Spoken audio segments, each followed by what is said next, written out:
Comienza en Radio María La Espadaña, un programa dirigido por el Padre Arturo Díaz desde el Monasterio de la Encarnación en Ávila.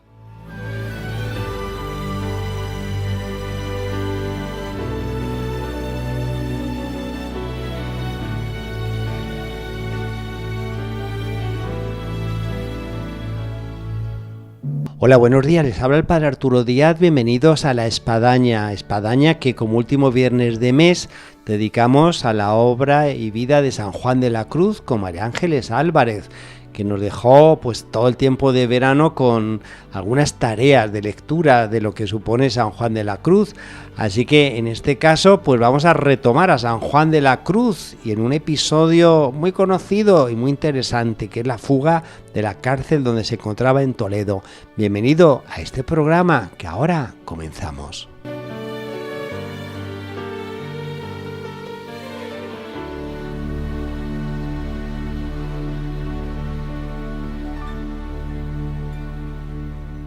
Hola, buenos días, María Ángeles. Buenos días, ¿qué tal, padre? Nuestros oyentes ya tenían ganas de escuchar videobras de San Juan de la Cruz contigo, y después de las tareas de verano, que siempre pues ayuda poder a lo mejor bajo un clima de naturaleza, de reposo, de tertulia, pues esas lecturas que tanto bien nos hace, en el caso de San Juan de la Cruz, de su cántico espiritual. El cántico espiritual tan bello, tan lleno de vida, tan lleno de verdad, ¿no? Y también La noche oscura del alma, que también hablamos de ella y que va a tener una relación muy directa con lo que vamos a contar hoy, que es justamente la noche que vivió Fray Juan y cómo logró salir de allí. Una noche oscura real en la vida de San Juan de la Cruz, que ya hemos estado relatando de lo que supuso su prisión ahí en Toledo, 9 meses, y de la cual pues hay que decir que si no hubiese salido de allá, si hubiese escapado, quién sabe dónde teníamos a San Juan de la Cruz hoy en día. Pues probablemente hubiera muerto, como vamos a ir viéndolo, ¿no? Y cómo la situación, el ambiente que había en el convento era muy hostil hacia nuestro fraile. Por ejemplo, la víspera de la Asunción, el 14 de agosto, pues el prior del convento, el padre Maldonado, fue a visitar a Fray Juan, que éste estaba de rodillas y de espaldas a la puerta, ¿no? Sí. Y entonces estaba de rodillas y le dijo: ¿por qué no os levantáis viniendo yo a veros? ¿No? Y entonces dijo el pobre santo: no puedo levantarme muy deprisa. Sabemos que estaba muy débil, que la celda era muy pequeña, que no tenía mucho movimiento, es decir, que estaba realmente mal. Le dijo también el padre Maldonado: ¿en qué pensáis ahora? Y dijo el fraile Juan: en que mañana es el día de Nuestra Señora y me gustaría mucho decir la misa. A lo que contestó el padre Maldonado: no en mis días. Y dice: ¿cómo un rebelde y excomulgado puede pensar que puede decir misas? De ninguna manera. Bueno, Fray Juan se quedó realmente muy desconsolado y se dio cuenta de que querían acabar con él. Es decir, esto es una de las causas. Decimos, bueno, ¿cuáles son unas de las causas que empujaron a Fray Juan a como vamos a ver, a lanzarse por una ventana, como vamos a ir relatando? Bueno, pues el ver que físicamente estaba muy mal, como vemos, no se podía levantar, estaba hecho polvo, le dolía todo, pero también esa noche del alma, esa situación era muy dura para él. Insoportable. A un sacerdote, a un fraile que le digan: no puede usted decir misa porque está excomulgado, ¿no? Es como de una dureza muy grande, ¿no? Y él realmente se sentía desfallecido, se sentía que realmente estaba en las últimas. Y veía que nadie hacía nada por ayudarle. O sea, que no le llegaba ayuda de la santa, que no le llegaba ayuda de nadie.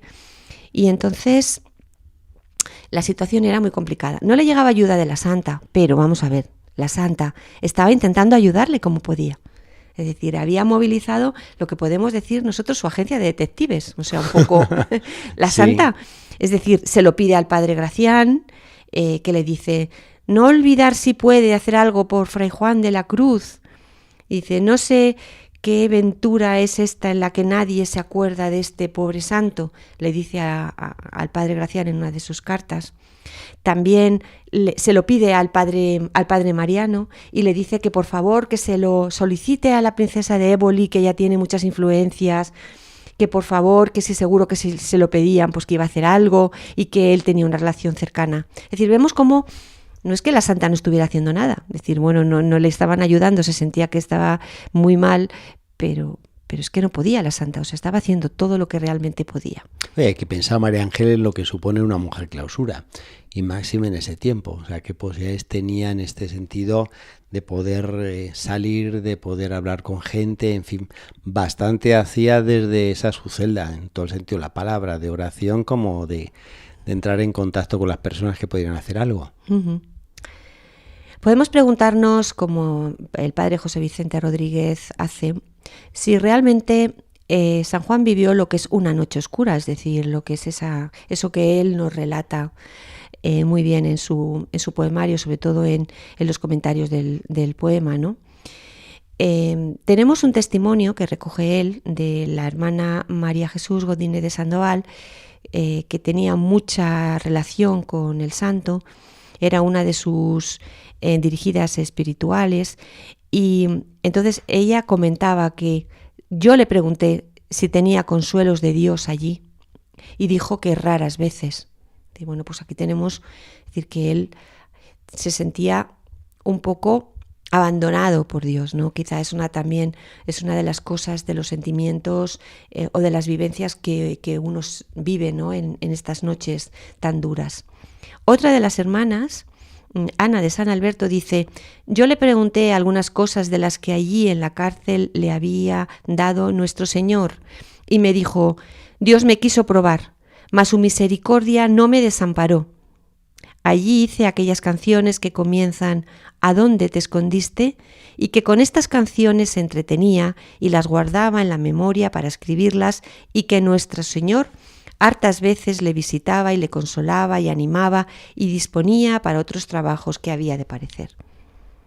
Y decía: hija Ana, decía, una sola merced de las que Dios allí me hizo no se puede pagar con muchos años de carcelilla. Ojalá que ahora me encerraran donde no tratara sino a solas con Dios. Es decir, que podemos pensar que, bueno, como él fue comentando, no es que se sintiera con la presencia de Dios de manera continua, pero sí que él sentía que se sentía acompañado. Él sentía que aunque no lo viera, aunque no lo sintiera, aunque se sintiera muy mal, ¿no? En el fondo sí que se sentía algunas gracias, como aquí nos están relatando estas testigos, ¿no? Y que por tanto, como dice, le visitaba y le consolaba algunas veces, ¿no? Pero esto también dice mucho, María Ángeles, para las personas que están en noche oscura, como los santos y máxime San Juan de la Cruz, del que estamos hablando, como en la noche oscura pues no siempre sintió consolación. Entonces, cuando estamos en esa situación donde parece que no sentimos a Dios, parece que Dios no nos ayuda, pues ¿qué punto de referencia son estos místicos que dicen: oye, pues mira, pasan por esa humanidad también de sentir ese salmo que Jesús exclama desde la cruz: Dios mío, ¿por qué me has abandonado? Uh-huh. Esa sensación como que parece que nos ha dejado.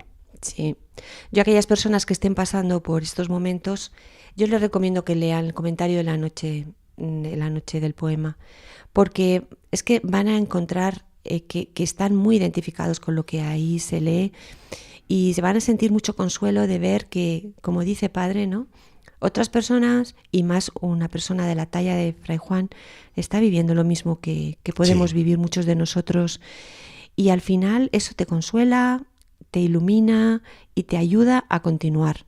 O sea, yo en los comentarios de la noche creo que, bueno, como muchas personas dicen, ¿no?, en muchos congresos hemos oído, ¿no?, cómo se ha leído desde tantas fuentes de psicología, de psiquiatría y de acompañamiento espiritual, de tantas cosas, y cómo hace tanto bien, ¿no?, a personas de credos muy diferentes, todo lo que Fray Juan dice ahí, porque lo que dice ahí es lo que él vivió, o sea, es experiencia pura, y por tanto nos ayuda mucho a caminar. Sí, sin duda. Una de las imágenes que él utiliza en la noche es el tema de la ballena de Jonás, ¿no?, identificando la ballena con la cárcel. absorbiéndola en una profunda y honda tiniebla, que el alma se siente estar deshaciendo y derritiendo en haz y vistas de sus miserias, con muerte de espíritu cruel, así como si tragada de una bestia en su vientre tenebroso, se sintiese estar digiriéndose, padeciendo estas angustias, como Jonás en el vientre de aquella marina bestia. He recogido este texto del comentario de la noche, porque me parece de una rotundidad absoluta, ¿no? Y que refleja muy bien el dolor que sentía Juan y que sienten tantas personas y que sentimos muchas personas en estos momentos de noche, ¿no?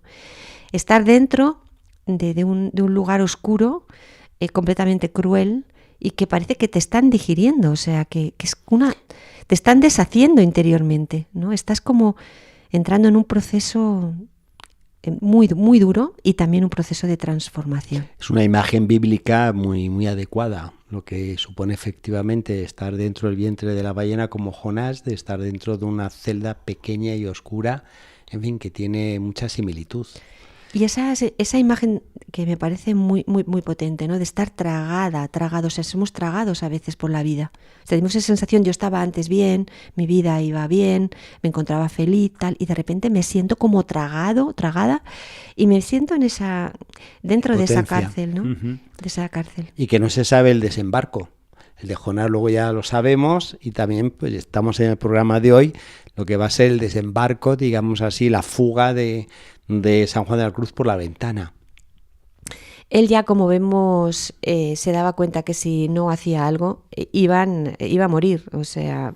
Ahora, ¿cómo llegar a pensar, María Ángeles, en medio de esa debilidad que tú narras, muy bien contada por el padre Rodríguez, de decir, oye, me puedo lanzar por esta ventana?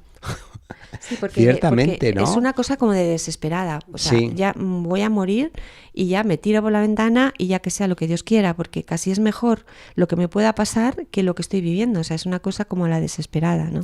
Bueno, pues hay oyentes que no conocen mucho el pasaje, San Juan de la Cruz se descolgó. Ahora lo vamos a contar, ¿no? Porque si no vamos a pensar que se tiró así de paracaídas o se tiró al aire a ver si no se mataba en la caída, ¿no? Claro. Las dos causas que considera el padre Rodríguez que empujaron a la fuga a San Juan a la desesperada, como estamos diciendo, a jugarse la vida, fue esto de que no le permitieran decir misa, porque al final era su vocación y era para lo que él quería vivir, ¿no? Claro, para tener su vocación. Pero parece ser que tuvo una visión, que luego comentó mucho después, justo en estos días, en el que se le apareció la Virgen. Uh-huh. Y le dijo, con mucho resplandor, le dijo: hijo, ten paciencia, que presto se acabarán estos trabajos y saldrás de la prisión y podrás decir misa. Dicen que probablemente esto es una de las cosas que le empujó. Es decir, si la Virgen me dice esto, pues me voy a lanzar, voy a salir de aquí como sea, ¿no? Y podré nuevamente volver a decir misa. Y por otro lado, él se veía que se veía morir. Cuentan que tenía unas grandes hemorragias y que estaba muy debilitado y que dijo, bueno, si no me lanzo, al final voy a morir aquí de la manera más dura y más cruel. Bueno, ¿cómo fue la fuga, ¿no? De la noche del 14 al 15 de agosto del año 1578. Bueno, sabemos que los días previos se había ido ganando la confianza del carcelero, ya lo hemos hablado anteriormente. Que había habido un cambio carcelero y este carcelero, vamos a decir así, fue más humanitario, en fin, más fraile y que pudo compadecerse de la situación que vivía, sí. Sí, entonces se ganó la confianza y le dejaba ratitos la puerta abierta para que él pudiera a tirar sus aguas, sí. a estirar las piernas. Y entonces le dejaba la puerta abierta, ¿en qué momento? En el que todos estaban en la siesta. Yo lo entiendo perfectamente, siesta de agosto. Siesta de agosto, que siempre son profundas y porque el calor también aprieta. El calor de Toledo. Entonces, en ese momento le dejaba al pobre fraile que saliera un poquito, estirara las piedras. Entonces, en este momento, estirando las piernas, que él estaba mirando la manera de escapar, vio cómo era el candado que le tenía preso, ¿no? Entonces vio que estaba sujeto con unos tornillos. Entonces se le ocurrió una cosa, ¿no? Al día siguiente un día le dijo al carcelero que necesitaba tijeras, aguja e hilo para poderse remendar el hábito que le tenía muy mal, que por favor si hacía esa merced. Entonces pues se lo dio. Entonces, con las tijeras empezó poco a poco a desatornillar los clavitos del candado para dejarlo suelto, como así hizo. Y con el hilo, pues cogió una piedra o una maderita o algo y lo tiró desde la ventana para ver la altura y para calcular un poco cuánta altura había y cómo podía lanzarse. Midió la altura y luego vio que atando las mantas, atando el hábito y atando todas las telas que podía, las poquitas cosas que tenía, y que si de ahí se lanzaba, pues que se podía lanzar, o sea que era posible, o sea que se pegaba un golpe en la caída, pero que era viable. Con lo cual, sabemos que los días previos, a mí este gesto me ha emocionado, ¿no?, del santo. Él se despide del carcelero.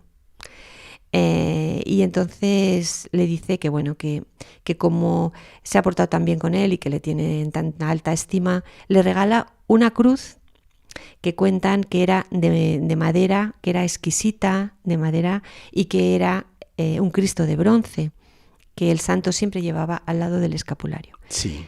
Cuentan que probablemente, el padre José Vicente, que probablemente era un regalo que le había hecho Santa Teresa a San Juan, porque ya sabemos que San Juan, las cruces que él solía llevar eran hechas de palos. Sí. Como lo vimos en Duruelo. O sea, una cruz fina, esta cruz fina Uh-huh. se lee como regalo de Santa Teresa. Y cogió y lo poco que tenía se lo dio al carcelero, ¿no? En esta noche, pues huyó en una noche clara de agosto. Perdón, esta despedida debió de ser no muy clara para el carcelero. No. Le dijo, mire, no se despidió pues acaso de él. me muero, pues acaso se me despidió muero. interiormente, le dijo, mire, como se ha portado muy bien conmigo, le tengo en alta estima, le regalo esta cruz. Y dijo, pues le agradezco lo que hace por mí. Entonces, en una noche, como dice el José Vicente. Sí, Rodríguez. Como dice el poema, ¿no? En una noche salí sin ser notada, estando ya en mi casa sosegada. Entonces, en aquella noche, justamente, esta noche había llegado el provincial, como hemos hablado antes, ¿no? Y dos maestros, y les prepararon unas camas que justamente estaban en la sala previa donde estaba él, por donde él tenía que salir. Pero él no paró de hacerlo, porque el candado ya le tenía ya tenía todos los clavitos sueltos, uh-huh. El candado estaba completamente suelto. De manera que a medianoche empuja ese candado que tenía ya preparado y ¡pum!, se cae, hace un ruido. Están dormidos allí, justo en esa sala. Se despiertan y dicen, Deo gratias, ¿quién es? Y como no ven a nadie, vuelven nuevamente a dormir. Entonces, cuando espera y los oye roncar profundamente... Esto parece de película, María Ángeles. Sí, esto es completamente de película. Él pasa sigilosamente entre las camas. Sí. Va pasando sigilosamente entre las camas. Y sale a una sala que tiene una ventana que da justamente al Tajo. Es una ventana con un arco. Sí. Y por ahí cogió el mango del candil y le sujetó entre los ladrillos y la madera, le clavó allí y de ahí tiró todas las telas, el hábito y todo lo demás, y por allí se lanzó por allí para abajo y sabemos que fue bajando, asiéndose con las manos poco a poco y sujetando las telas con las manos y las rodillas. Así, poco a poco, fue bajando y ya pegó un salto para caer al suelo, ¿no? Una especie de rappel, así de montaña, y bajando por la cuerda, en este caso por las telas que había logrado ahí semiatar, y se descolgó. Se descolgó y... Hoy en día ahí, porque claro, el convento no quedó nada en el tiempo, pero en la muralla de Toledo han conservado el marco de ventana en el lugar donde debía estar esa ventana del convento, haciendo memoria de este pasaje que bien estamos relatando. Claro, porque cuando cayó y ya se pone el hábito, porque pensemos que estaba muy desnudo tirándose porque toda la ropa la tenía atada, pues claro, fue a caer justo a esta zona que estaba hablando, padre, la zona de la muralla. Sí. Entonces ahí empezó. Él tenía en su cabeza el llegar a las monjas carmelitas descalzas de Santa Teresa, sabía que eran las únicas que le podían ayudar. Y entonces pues estuvo por allí deambulando por la muralla, dando tumbos, intentando ver por dónde se podía subir. Parece que es una zona bastante difícil, o sea, que era de noche, en pendiente. Yo le calculo que debe tener 5 metros cuando la vi, vamos, así a ojo de cubero, unos 5 metros de la ventana al suelo.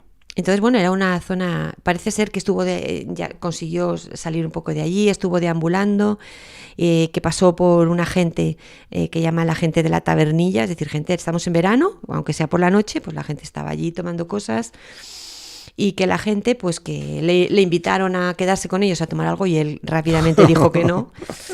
Y entonces, yendo por una calle, ve abierta la puerta del zaguán de una casa de un caballero.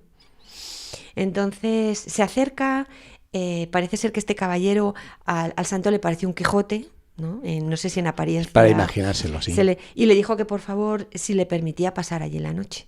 Entonces le dijo que sí, le dejó estar allí durmiendo en ese portal, y en cuanto amaneció nada más amanecer, pues lo primero que hizo fue salir de allí, y a la primera persona que pasó por la calle le dijo que dónde estaba el convento de las Carmelitas Descalzas, ¿no? Entonces llegó allí y llamó al torno. Ave María Purísima, ¿quién es? ¿Qué desea?, dijo la hermana.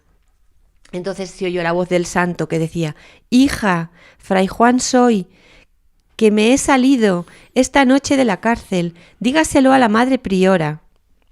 Entonces, bueno, pues pide que le ayuden, que le protejan, y por favor que le ayuden, porque los frailes le iban a matar, los frailes calzados, ¿no? Y que por tanto estaba allí. Entonces le dejan entrar, pues porque en ese momento en el convento había una monja que estaba muy enferma. Sí. Y necesitaba que alguien la diera una confesión. Entonces pudo entrar en clausura. Ese es uno de los motivos para poder entrar en clausura, según las constituciones. Y bueno, cuando entran dentro, pues ven a un pobre fraile de lo más hecho polvo, abatido.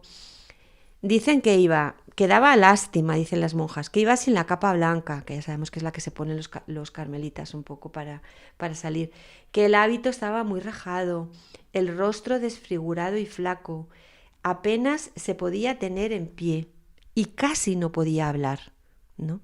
A mí esto último es lo que más me ha dado de pensar. Es decir, cuando una persona no puede hablar, es que está muy mal, muy mal. Es decir, casi muchas veces más que por la parte física, de que te duele aquí, te duele allá, que no puedas andar, tal. Cuando no puedes hablar, es que realmente es como que estás a punto de perder el conocimiento. O sea, es como un signo de que realmente...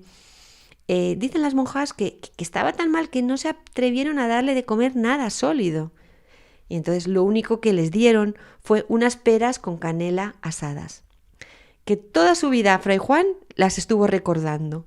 O sea, la gente que habla de cosas de Fray Juan siempre nos dicen como aquellas peras de las monjas carmelitas, aquellas peras con canela, ¿no?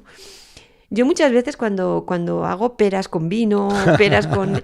me acuerdo siempre y lo digo, las peras como las de Fray Juan. Estas son peras que no solamente es golosina, no solamente es postre rico, sino que es que esto resucita a un muerto. Porque mirar cómo estaba Fray Juan y cómo las monjas se lo dieron y se fue poco a poco recuperando. Y en ese momento se dieron cuenta de que el hábito que tenía... pues el hábito calzado, era el hábito negro, y rápidamente le hicieron, me imagino las monjas en un momento, un hábito marrón de la orden descalza. Ya sabemos cómo Santa Teresa hacía hábitos para frailes de las monjas, o sea, sus hijas eran igual de apañadas y costureras que era ella, con lo cual enseguida las monjas le hicieron un hábito ya descalzo, ¿no? Bueno, los calzados, en cuanto se dan cuenta de la fuga, y el prior Fernando Maldonado, bueno, pues se pusieron... bueno, pues podemos decir histéricos, ¿no? Podemos decir, bueno, nerviosos, o sea, alterados. ¿Dónde está Fray Juan, no? ¿Cómo ha podido escapar, no? Y lo primero que pensaron es, está metido con las monjas carmelitas descalzas. Claro, lógicamente, ¿no? Estamos en una guerra entre calzados y descalzos, padre. Es así como hay que verlo. Sí. Y se van, pues, al otro frente, ¿no? Entonces, bueno, ya la madre priora, pensando que iban a ir a aporrear la puerta del convento para decir, está aquí Fray Juan, devuélvanoslo, a la que estaba allí de tornera, que era un poco más, como si dijéramos, más echada para atrás, con pocos recursos dialécticos, la quitó y puso la más espabilada que tenía. Dijo, no, aquí no le van a pillar. Y en cuanto lleguen aquí no está Fray Juan y no sabemos absolutamente nada de él, ¿no? Y rápidamente también las monjas le comunicaron a la Madre Teresa, está aquí Fray Juan, descanse madre, que le tenemos nosotros, que está comiendo peras, que está tranquilo. Y entonces, bueno, pues parece que la santa, nos imaginamos que descansara un poquito, ¿no? Nos cuentan una cosa muy, muy bonita, ¿no? En ese tiempo que estuvo con las monjas, que fueron unas horas, pues le pasaron a la iglesia y allí pasó toda la tarde, ¿no? Parece ser que se acercó a la reja del bajo coro y dicen las monjas que allí ellas le oyeron en primicia recitar los versos que había compuesto en la cárcel. Bueno. En la memoria. ¿Qué versos? Porque sabemos que había compuesto bastantes. Pues eran aquellos que hablaban de la Santísima Trinidad, ¿no? Y que los tenía en la cabeza. Y bueno, parece ser que se lo recitó a las monjas él mismo. Es también como, no solo se lo recitó a las monjas, sino también es como decir, ahora Señor te vuelvo a decir todo esto en este espacio, ¿no? En esta capilla, te lo vuelvo a decir. Es mi oración con todo esto que he vivido, ¿no? Y bueno, el padre José Vicente se preguntaba si también le recitó el cántico espiritual, si le recitó el Superflumina Babilonis, es decir, las cosas que había compuesto y que según estas monjas las tenía en la cabeza. Pues qué efecto hicieron las peras con canela que, vamos, le dieron el habla, no solamente el habla, sino la inspiración de vuelta poética, literaria, en fin. Pues María Ángeles, es un programa para, vamos, no terminar. El tiempo se nos va y habrá que poner punto y seguido. Sí, vamos a ver cómo sigue en Toledo, cómo al final se puede ir y cómo vamos a empezar una época muy, muy cruenta, muy dura y que, como digo yo la entiendo cuando leo todas estas cosas en clave bélica. Claro. Estamos en una guerra entre calzados y descalzos y tenemos a un pobre prisionero que ha salido y que está intentando salvar la vida. Muy bien, pues quedamos aquí hasta la próxima, María Ángeles. Gracias. Un saludo. Salí sin ser notada, estando ya mi casa sosegada. Estando ya mi casa sosegada. Llegamos aquí al final de nuestro programa del día de hoy de Vida y Obra de San Juan de la Cruz con María Ángeles Álvarez y este episodio en la vida de San Juan de la Cruz, por muchos tan conocido y que tanto dice, y es la fuga de la cárcel de Toledo. Nos hemos quedado con ganas de más, pero continuaremos en La Espadaña, en Radio María, y les esperamos el próximo viernes, Dios mediante.